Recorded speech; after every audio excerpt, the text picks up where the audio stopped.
What happens when a greedy ex-wife demands an outrageous amount of child support, only to have it completely backfire in court? In the story you're about to listen to, see how an ex-wife thought she could manipulate the system, lie her way to a luxurious lifestyle, and use her daughter as a paycheck. But what she didn't see coming was a judge who wasn't falling for her games. By the time this hearing is over, she won't just regret her demands. She'll be fighting to keep the one thing she never expected to lose. Stay tuned, because this is a courtroom showdown you don't want to miss. Make sure to like the video and you're subscribed to never miss other stories like this. It was a crisp autumn morning in Ridgewater, a quiet suburban town where everyone knew each other's business, whether they liked it or not. The town had its fair share of drama, but nothing quite like the legal war brewing between Vincent Hayes and his ex-wife, Cynthia. Vincent was a hard-working man, the kind who believed in earning his way through life. At 38, he had built a thriving real estate business from the ground up. He wasn't a billionaire, but he was comfortable. Comfortable enough that Cynthia saw dollar signs instead of a past marriage when their divorce finalized 2 years ago. Cynthia, on the other hand, had grown accustomed to a lifestyle she never contributed to. While Vincent worked late nights and early mornings, she had spent their marriage playing the role of a socialite, burning through his earnings as if money grew on trees. And now she wanted to keep it that way, without the inconvenience of a husband. So she came up with a plan. A greedy, cunning, and ultimately disastrous plan. The setup. The morning of the court hearing, Vincent sat outside the Ridgewater County Courthouse, elbows resting on his knees.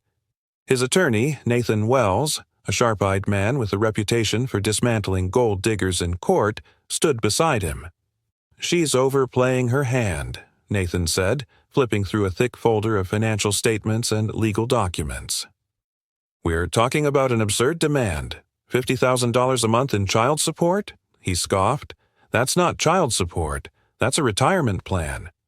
Vincent exhaled slowly, rubbing his jaw. "I love my daughter, Nathan. I'll provide for her. But I won't let Cynthia use her as a paycheck." Nathan nodded. "Then let's go shut this down." Inside the courthouse, Cynthia was already playing her part. Dressed in a designer dress, one Vincent suspected was purchased using his last alimony check, she sat with an expression of pure distress. Her lawyer, Denise Porter, an ambitious attorney who specialized in maximizing settlements, leaned over and whispered something in her ear. Cynthia nodded, dabbing her eyes with a tissue she hadn't even needed. When the judge entered, the room settled. Judge Ramona Ellis was known for being fair but ruthless when she sensed deceit. She glanced at the stack of documents before her and then at Cynthia. "Ms. Hayes, you are requesting $50,000 per month in child support?"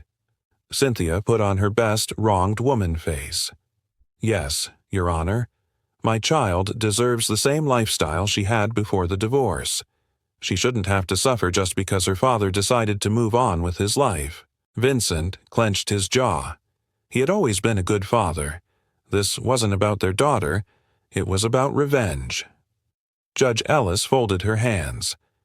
"That's quite a substantial request. Let's go through the numbers." Cynthia smirked. She thought she had this in the bag, but she was about to instantly regret it. Judge Ellis adjusted her glasses and flipped through the paperwork before her. "Ms. Hayes," she said, her voice calm but firm, "you are requesting $50,000 per month in child support. However, your financial disclosures show that your current expenses for your daughter amount to—" She paused, tapping the paper.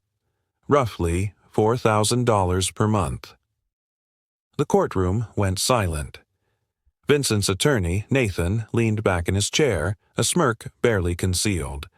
Vincent, on the other hand, kept his expression neutral, though inside he was seething. Cynthia, however, didn't miss a beat.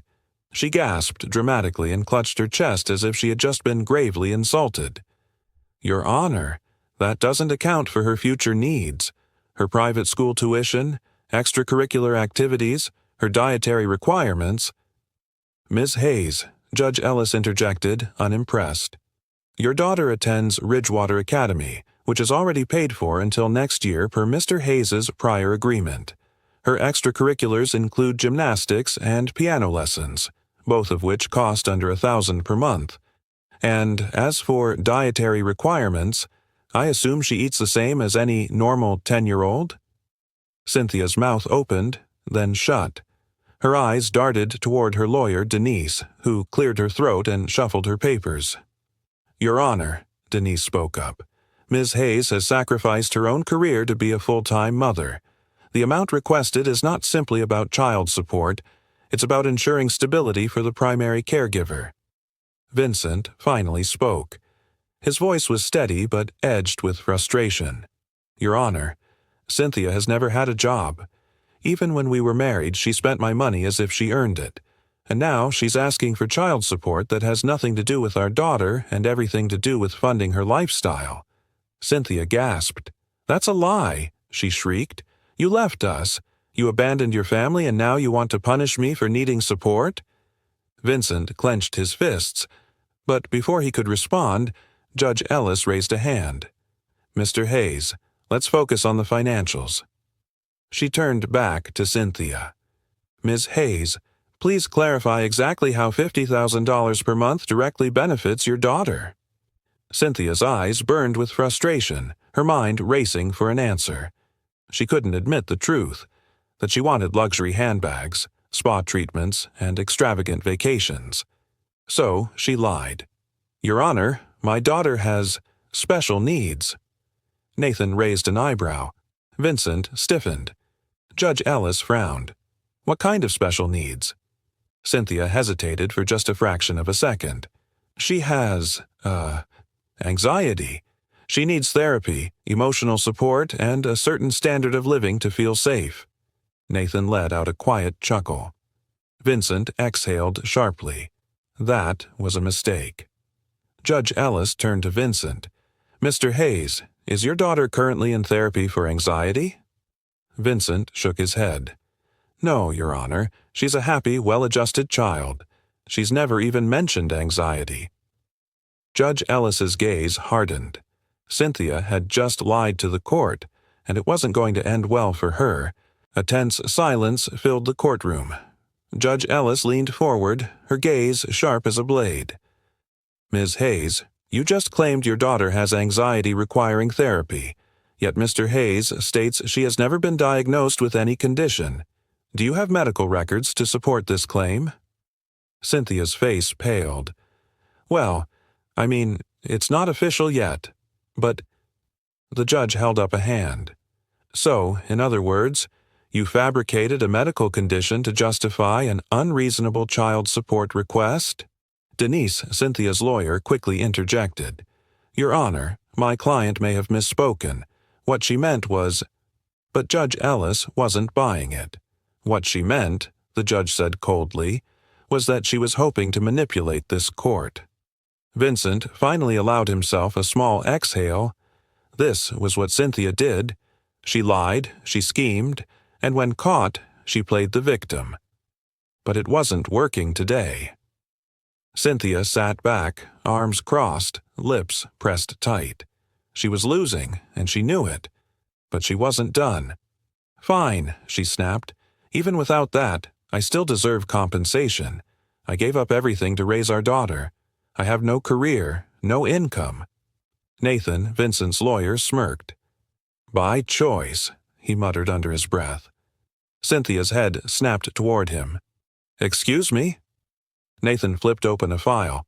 "Your Honor, Ms. Hayes claims she sacrificed her career, yet we obtained bank records that show she has been receiving money from a consulting business for over a year."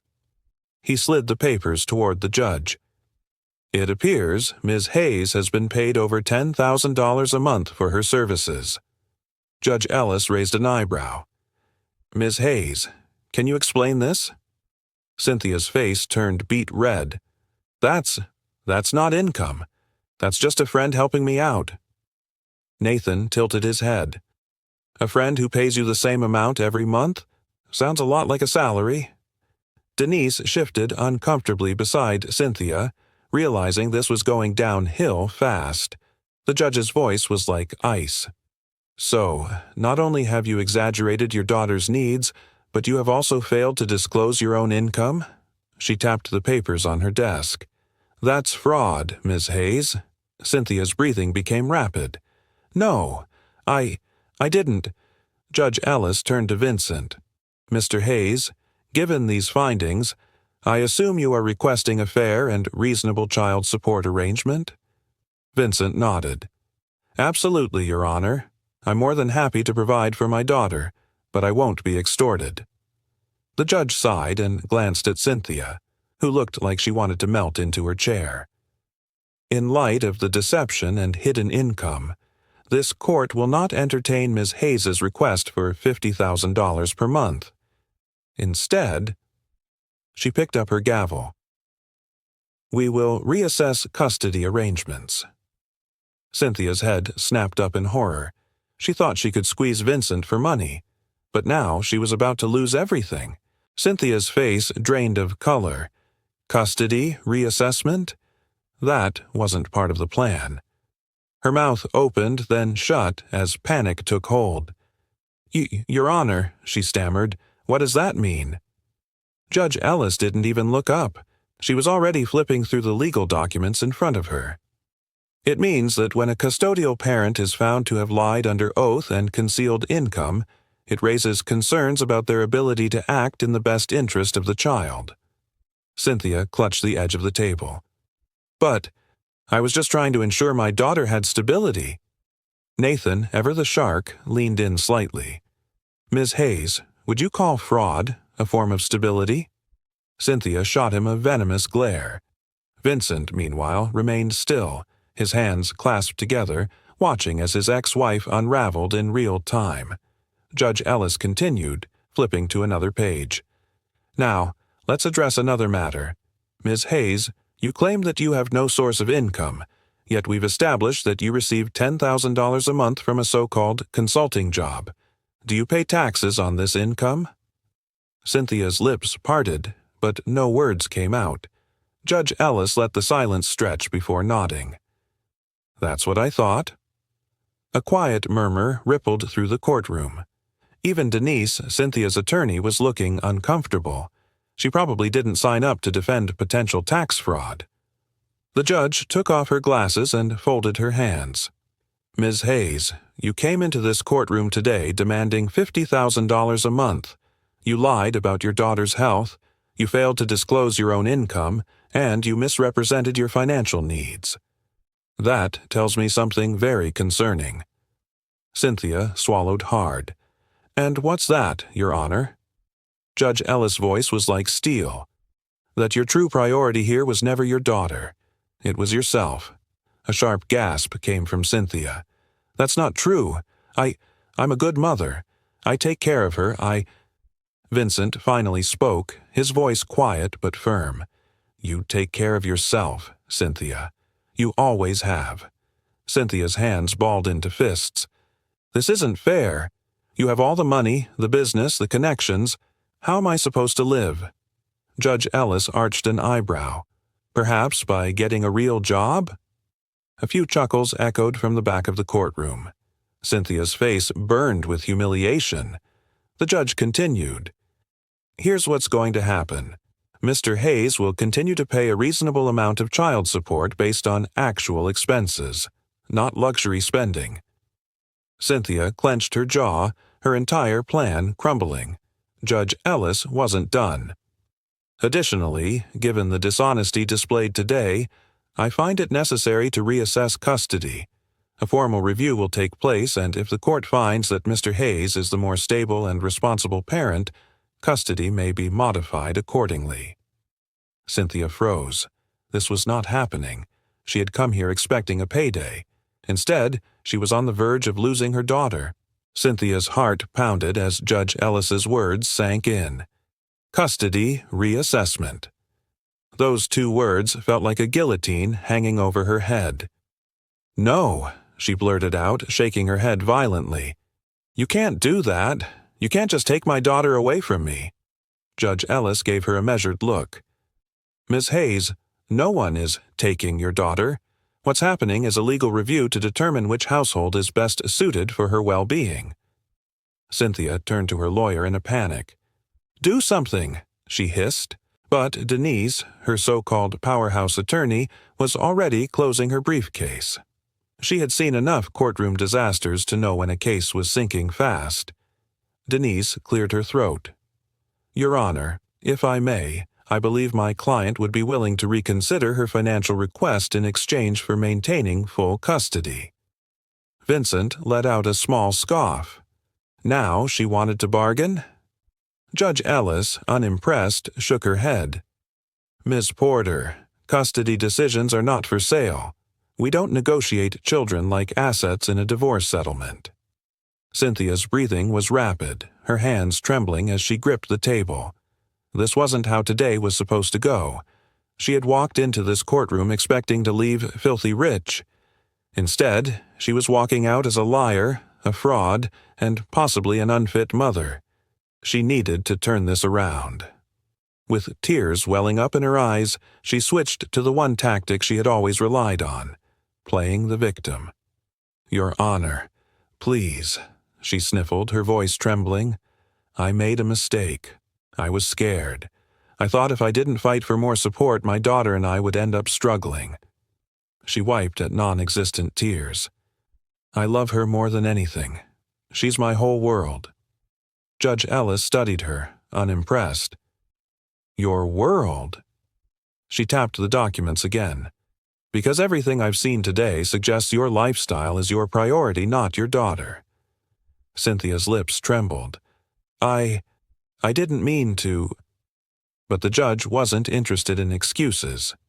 Ms. Hayes, the court will conduct a full custody evaluation. Until then, you will receive a temporary court-mandated child support arrangement based on real expenses. Cynthia's stomach churned. That meant no luxury shopping, no spa treatments, no designer handbags. The judge's next words crushed whatever hope she had left. And given the deception displayed today, Mr. Hayes will be granted temporary shared custody, effective immediately, Cynthia gasped. Vincent straightened in his seat, barely able to hide the relief washing over him. This was it. Justice. Cynthia, meanwhile, looked like she might pass out. This wasn't just a loss. It was a nightmare. She had tried to use her daughter as a golden ticket. Now she was losing the one thing that truly mattered. Cynthia sat frozen, her nails digging into the wooden table. This wasn't happening. It couldn't be happening. She had come here expecting to walk out with a fat monthly paycheck, enough to fund her extravagant lifestyle for years. Instead, she was leaving with a temporary custody review hanging over her head and the very real possibility of losing her daughter permanently. No, she choked out, shaking her head in disbelief. No, no, no, this is wrong. He's manipulating you, Your Honor. Vincent is a liar. He's— Judge Ellis slammed her gavel once, silencing her outburst. Enough, Ms. Hayes. Her patience had clearly worn thin. Your behavior today has already raised serious concerns about your credibility. I suggest you do not make it worse. Vincent remained calm, but inside he was still absorbing the weight of what had just happened. After years of being treated like a walking ATM, after endless battles with Cynthia over what was best for their daughter, the truth had finally come out. Nathan, his lawyer, leaned in slightly and whispered, "She just buried herself. There's no recovering from this." Cynthia's breathing was erratic. This wasn't fair. How had everything flipped on her so fast? She turned to her lawyer, Denise, hoping for some kind of escape. But Denise was already packing up her files, her expression one of quiet resignation. Even she knew there was no salvaging this disaster. Ms. Hayes, Judge Ellis continued, her tone final, a custody evaluator will be assigned to review both home environments. Any attempt to alienate your daughter from her father, make false accusations, or disrupt shared custody will reflect poorly on you. Cynthia swallowed hard. But Judge Ellis held up a hand. This matter is settled for now. We will reconvene once the custody evaluation is complete. She banged the gavel. Court is adjourned. The ruling hit Cynthia like a slap to the face. This wasn't over, but she had already lost more than she could bear. The aftermath. Vincent stood, stretching his shoulders as the tension finally began to ease from his body. He turned toward Cynthia, whose expression was a mixture of fury and panic. She hated him right now, not because she had lost, but because she had lost to him. He could see the gears turning in her mind, desperately searching for some way to regain control, but there was no way out of this one. Nathan smirked as he shut his briefcase. Well, that was satisfying. Cynthia shot him a glare so sharp it could have cut glass. "You think this is funny?" she spat. Nathan simply adjusted his tie. "I think justice is funny, and today we got plenty of it." Cynthia turned back to Vincent, her voice low and venomous. "You'll regret this." But for the first time in a long time, Vincent didn't believe her, because the only one who truly regretted anything today was her. So what's the moral or lesson from this story? Here it is. Cynthia walked into that courtroom thinking she could manipulate the system, using lies and greed to secure a future of luxury at someone else's expense. But in the end, justice doesn't reward deceit. This story is a powerful reminder that dishonesty has consequences, and when you put selfish desires above what truly matters, you risk losing the one thing you were fighting for. Always act with integrity, because the truth will always come out. Make sure you like the video and subscribe to the channel for more interesting and lesson-packed stories like this one. Peace.